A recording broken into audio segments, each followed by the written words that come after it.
Bonjour. Alors, aujourd'hui, on va parler d'Astartes. Il y a le clip donc d'Astartes 2 qui est sorti, le official teaser trailer. Et bon, c'est une occasion de discuter un peu et surtout de raconter des trucs sur Warhammer, qui est une de mes grandes passions. Donc, je vais lancer et commenter en même temps. Le truc est très bien fait. Le gars a été recruté par Game Workshop, à la base c'est un indépendant. Et je vais vous raconter des petites histoires sympathiques. Déjà, c'est très beau, hein, vous allez voir.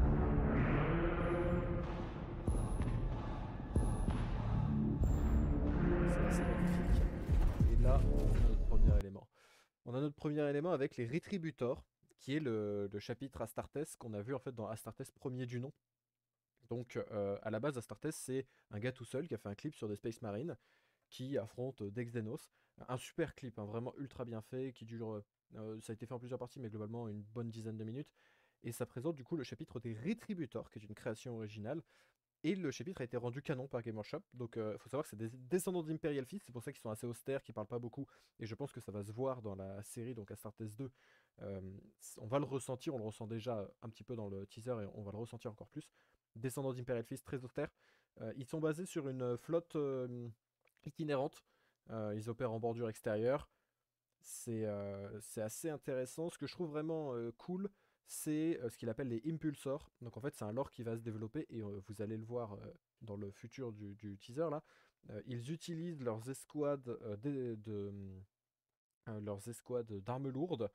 Je sais pas, c'est pas les destroyers, leurs escouades d'armes lourdes, c'est un autre nom. Les dévastators.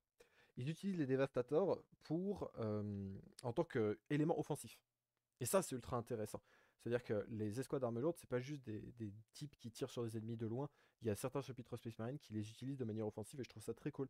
Notamment, il y avait un mec qui avait fait un chapitre à une époque, un chapitre purement fandom, qui est un mélange de Blood Angel et d'Iron Warrior avec des gars qui avaient des jump packs et des bolters lourds.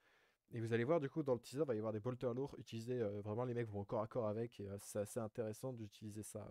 Il y a plein de chapitres, on va en parler à chaque fois. Là, on a du chaos. Voilà. C'est probablement Korn. Voilà.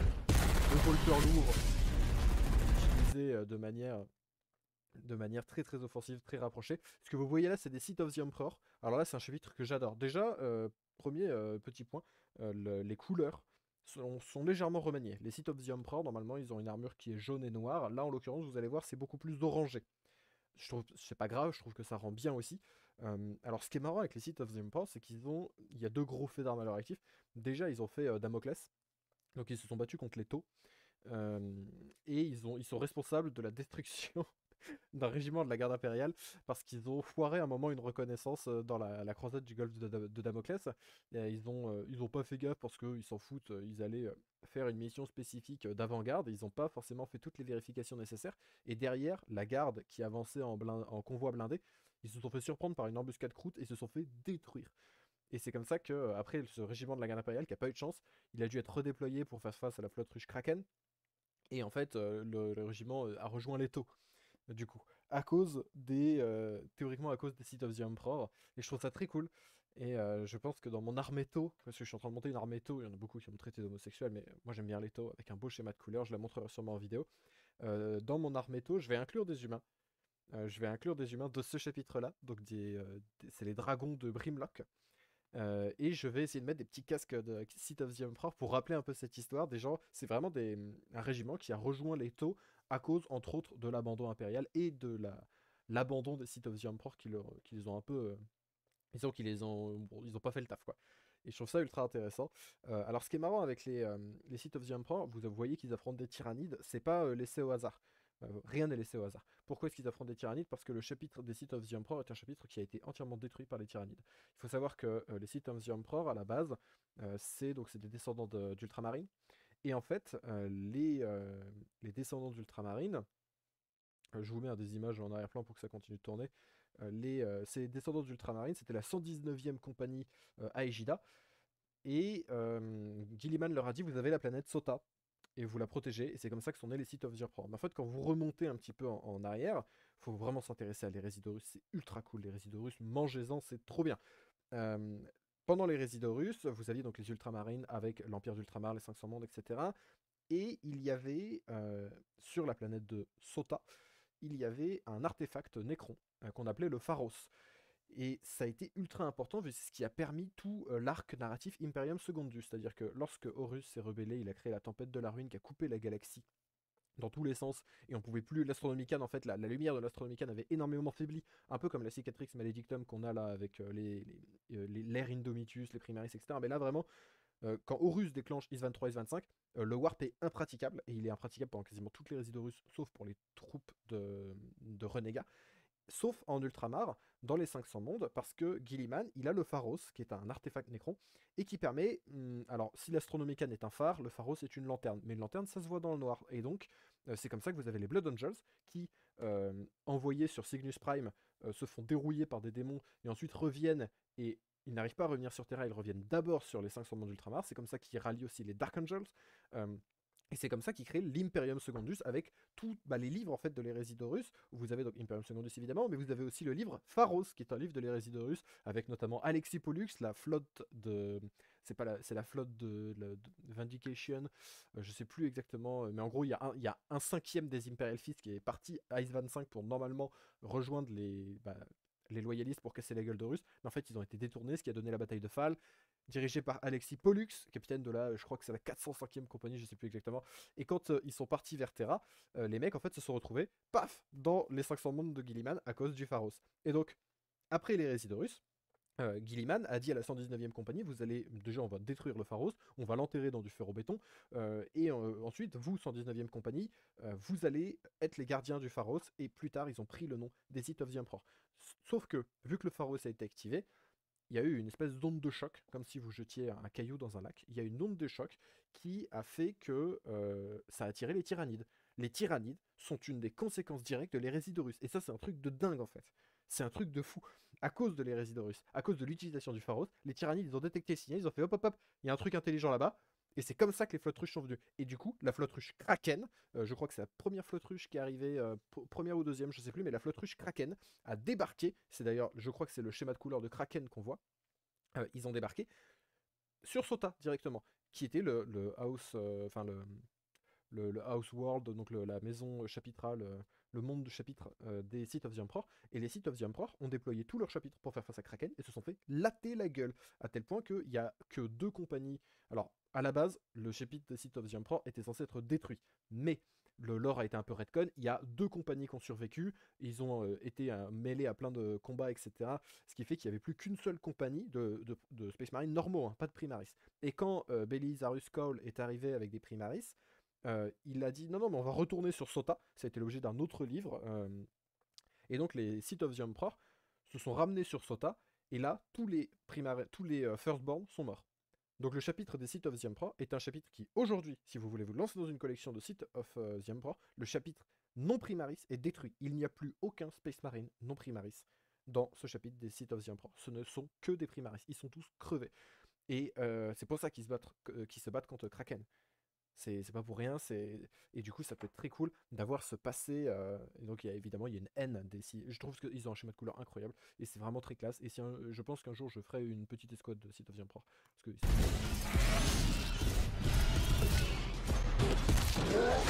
alors là on a un mortificateur et c'est trop stylé. Les mortificateurs, c'est un chapitre un peu paradoxal parce que c'est des énormes mongols. Non, en fait, les mortificateurs, déjà, c'est des descendants d'ultramarines, mais ils sont très guidés par la foi et par la divination. C'est-à-dire que ils ont choisi leur monde chapitral basiquement en jouant au tarot de l'empereur. Et c'est le tarot de l'empereur qui a dit cette planète, c'est bon. Et cette planète-là, qui a aussi été détruite par la tyrannide, je crois, cette planète-là, c'est une planète de fous furieux. J'avais vu leur fiche, ouais. C'était un peu n'importe quoi. Leur fiche lexicanum, c'est la planète est peuplée de cannibales sauvages qui s'affrontent éternellement. Le soleil ne pénètre jamais le ciel et une puanteur à base de sang et de fumée se répand partout. C'est vraiment un chapitre ultra morbide, les mortificateurs. Ils ont beaucoup de chapelains, une énorme dévotion et ils tirent tout. Alors c'est paradoxal vu qu'ils respectent pas trop le codex Astartes vu qu'ils pensent qu'il faut évoluer et ils pensent que les écrits de Reboot Gilliman c'est sympa, mais en même temps il faut s'adapter à la situation, il faut en permanence innover, aller dans la nouveauté, se remettre en question. Donc c'est quelque chose qui est pas commun dans l'Imperium, mais en même temps c'est des énormes dévots de l'empereur et de sa foi. Donc c'est vraiment un chapitre intéressant. Et à savoir, un truc qui est marrant, c'est que ils ont tiré aux cartes le jour de l'ascension de l'empereur, ils ont eu un présage. Parce qu'ils aiment bien se mettre en transe, etc., pour simuler la mort et tout. Les mecs, sur le champ de bataille, c'est des cannibales, ils récoltent les crânes des ennemis, machin et tout. Donc c'est des fous furieux. Et ils ont eu à un moment le tarot de l'empereur qui leur a dit les gars, faut aller à Armageddon, Armageddon ça va être le bordel. Et du coup, t'as tout le chapitre qui allait à Armageddon avant qu'il y ait les orques qui débarquent. Donc c'était pour la troisième guerre d'Armageddon. Et c'est pour ça qu'il affrontait des orques ici. C'est une petite ref à Armageddon en fait.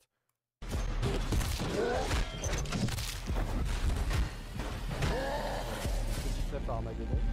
Alors ça fait très peur. Hein. Quand tu vois un Space Marine qui s'avance comme ça fait très peur. Donc petite ref à Armageddon, ils ont déployé tout le chapitre et c'était très cool. Y a-t-il besoin de présenter les Blood Angels? Vraiment, je ne sais pas, parce que ça c'est évidemment un Blood Angels, on va le voir juste après. Blood Angels, 9ème Légion, fils de Sanguinius, énormément de préscience. Beaucoup raconteront des histoires mieux que moi, mais bon, les Blood Angels, c'est vraiment les défenseurs de derrière la Cicatrix Maledictum. Ils ont survécu à la dévastation de Bâle, c'est quelque chose qui est très cool, et je sais que j'aurai dans le futur des armées de Blood Angels, avec, moi ce qui m'intéresse c'est plus les flèches tireurs. Donc les flèches tireurs c'est des Blood Angels mais encore plus fou furieux, avec la rage noire et la soif rouge qui sont vraiment hardcore, c'est la moitié des effectifs qui sont baisés, et j'aime bien la compagnie de la mort des Angel et Incarmine. Donc je vais vous montrer ça, c'est incroyable. Angel, Incarmine, la Death Company. Ils ont une Death Company qui est blanche en fait. Et je trouve ça exceptionnel d'avoir un schéma de couleur qui ressemble à ça en fait. Je trouve ça vraiment incroyable. Et donc je pense que je ferai une petite force de... Parce que j'aime bien, voilà. J'aime bien, je trouve ça joli. On va continuer. Il y a un autre chapitre encore à voir qui est très cool. Ouais, Blood Angels. Et là on a les Sons of Medusa. Donc là, on peut voir des trucs très cool. Déjà, ils affrontent des taux avec des... C'est les stealths, très cool, de voir qu'ils ont mis l'invisibilité, etc. Alors, là, le chapitre que vous voyez, c'est les Sons of Medusa, extrêmement blindés, et en fait, c'est du lourd. Pourquoi? Parce que les Sons of Medusa, c'est le seul chapitre, un des seuls chapitres Space Marine qui a été réintégré à l'Imperium. Après hérésie constatée. C'est ça qu'il faut... alors, il y a eu le cas de la guerre de Dabab, de Badab, de Badab, c'est imprononçable ce truc. Ok, je vous raconte l'histoire. En gros, il y a eu 33e millénaire, je crois, un interrègne sur Terra, c'était un peu le bordel, les Hauts-Seigneurs n'étaient pas trop d'accord entre eux, et il y a eu le schisme de Moirae. Alors le schisme de Moirae, c'est en fait une hérésie qui a pris dans le Mechanicum, donc l'Adeptus Mechanicus. Il y a eu une doctrine sur les machines, une divergence de pensée, ce qui est une hérésie. Cette divergence de pensée, donc c'est d'abord, elle était restreinte au Mechanicus, à la Legio Cybernetica, à l'Ordo Reductor, etc., etc. Mais elle a pris en ampleur à tel point qu'elle a atteint les Collegia Titanica et elle a atteint les chapitres Space Marine. Et on va me dire, mais comment ça, une hérésie du Mechanicus atteint les Space Marine? Qu'est-ce que c'est que ce bordel? C'est cloisonné. Oui, mais non, parce qu'en fait, les Tech Marines sont formés sur Mars. Les super ingénieurs Space Marine sont formés sur Mars auprès du Mechanicus. Et vous avez des chapitres qui ont beaucoup plus de Tech Marine que d'autres. Parce qu'il y a des chapitres qui les Iron Hand ont pour credo la chair est faible. Quand tu es Iron Hand, tu te coupes la main droite pour la remplacer par une bionique. C'est le rituel de passage pour devenir un Iron Hand. Et vous avez des chapitres qui sont plus mécanisés que d'autres. Et notamment les Sons of Medusa qui sont un chapitre descendant des Iron Hand. Les Iron Hand, très importants, ont été atteints par ce schisme et ils ont, pour éviter la guerre civile, ils ont dû réunir un conclave et un tiers des Iron Hand a été banni du chapitre des Iron Hand. Dans les chapitres successeurs et tous les chapitres Space Marine concernés, il y a eu des choses similaires. Certains ont massacré leurs frères qui n'étaient pas renégats, hein, c'est juste une divergence de pensée. Ce qui est déjà beaucoup dans l'Imperium, mais c'était pas des renégats, c'était pas des chaotiques. Donc, ces Space Marines qui ont été bannis pour la plupart des Iron Hand et chapitres successeurs des Iron Hand, ils se sont réunis, ils ont continué de combattre pour l'Imperium parce qu'ils disaient oui, on a été bannis, mais on est encore loyaux à l'empereur. Et plusieurs centaines d'années plus tard, les hauts seigneurs de Terra ont soumis les survivants à une enquête. Les survivants qui avaient croix hein, depuis, ils avaient cru depuis, ils avaient augmenté en effectifs, en équipement, etc. avec leur fâcheuse manie de piller les morts. C'est pour ça que les Sons of Medusa ont une réputation de pillards et ne sont pas trop aimés des autres forces impériales. Et en fait, les hauts seigneurs de Terra, ils ont diligenté une enquête de malade mental avec des gros inquisiteurs qui sont arrivés pour vraiment tout scruter, tu vois, le contrôle fiscal XXL, et ils ont conclu que ça va, ils pouvaient revenir. Donc les Sons of Medusa, c'est pas un chapitre qui a été fondé, il est hors de toute fondation. C'est pas la deuxième fondation, c'est pas la troisième fondation. C'est un chapitre qui a été créé sur quelque chose qui était, voilà, c'est un chapitre qui a été créé de façon non officielle et qui a ensuite été reconnu par l'Adeptus Terra.